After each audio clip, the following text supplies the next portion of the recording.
आम्ही 1 ऑगस्टपासून इथं ज्या आदिवासी मुलांना 17 संवर्गाच्या नोकरीवरून वंचित केलेलं आहे, ह्या लढाईसाठी 1 ऑगस्टपासून मुलांच्या बरोबर आम्ही पण आहोत आणि 22 तारखेपासून हा प्रश्न तसाच चिघळत पडल्यामुळं त्याला कुठं न्याय मिळत नाही, म्हणून आम्ही 22 तारखेपासून भास्करराव गावित, चिंतामण गावित आणि मी स्वतः ह्या मागण्यांसाठी आमरण उपोषणाला बसलेलो आहोत आणि सरकारला सुद्धा आम्ही मुख्यमंत्री त्याचबरोबर राज्यपाल यांना आम्ही मेलद्वारे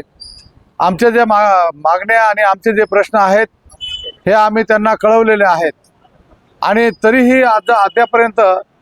आम्हाला कोणीही प्रतिसाद दिला नाही। शासन स्तरावरून आणि प्रशासन स्तरावरून सुद्धा कोणी प्रतिसाद दिला नाही, विचारायला सुद्धा कोणी आलं नाही आणि म्हणून आम्ही आज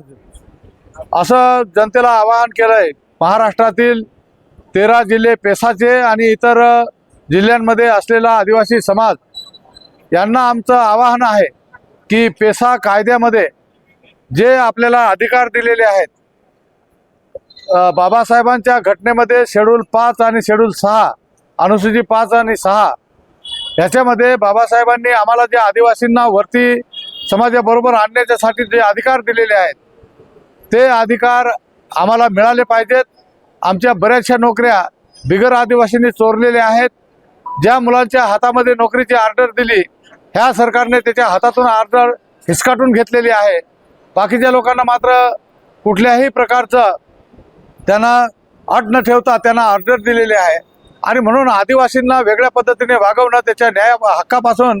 त्याला दूर ठेवणं हे आता आम्ही कोणी सहन करणार नाही आणि आम्ही ह्यावेळी ठरवलेलं आहे की ह्या प्रश्नाचा निकाल लागेपर्यंत आम्ही मागे हटणार नाही आणि महाराष्ट्रातील आदिवासी जनतेला ज्या आदिवासीला आदिवासीबद्दल खराखुरा अभिमान आहे, तंट्या भील असेल,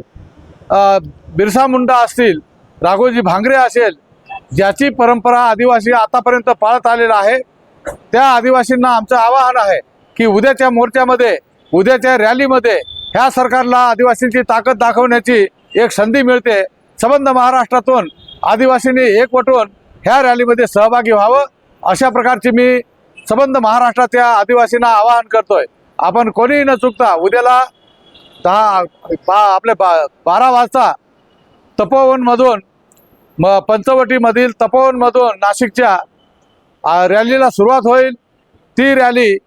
पंचवटी कारंजा, रविवार कारंजा, त्याचबरोबर कलेक्टर ऑफिस आणि नंतर आदिवासी विकास ऑफिसच्या समोर, आदिवासी भवनच्या समोर ह्या रॅलीचं रूपांतर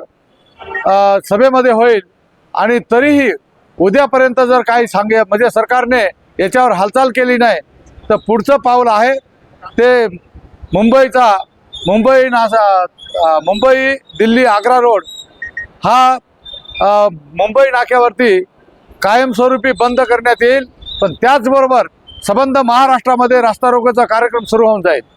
हे सरकारने लक्षात घ्यावं आणि याच्याबद्दल काय मार्ग काढावा सरकारने तात्काळ याच्यावरती विचार करून निर्णय घ्यावा, असं आमचं सरकारलाही आवाहन आहे आणि आदिवासींना पण आमचं आवाहन आहे। त्या 9 ऑगस्टला काही ठिकाणी आदिवासी दिन पाळला जातोय, पण त्या ठिकाणी फक्त नाचायचं काम राहतंय। खऱ्या अर्थाने आदिवासींचे हक्क आणि आदिवासींचा अधिकार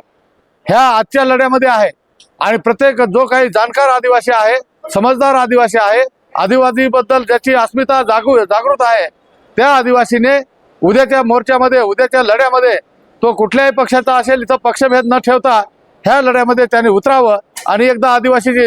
ताकद महाराष्ट्राला दाखवून द्यावी, असं आवाहन मी आमच्या सर्व उपोषणाला बसलेल्या आणि ह्या आंदोलनामध्ये सामील झालेल्या सर्व आंदोलनकर्त्यातर्फे जनतेला आणि आदिवासी जनतेला आम्ही करीत आहोत।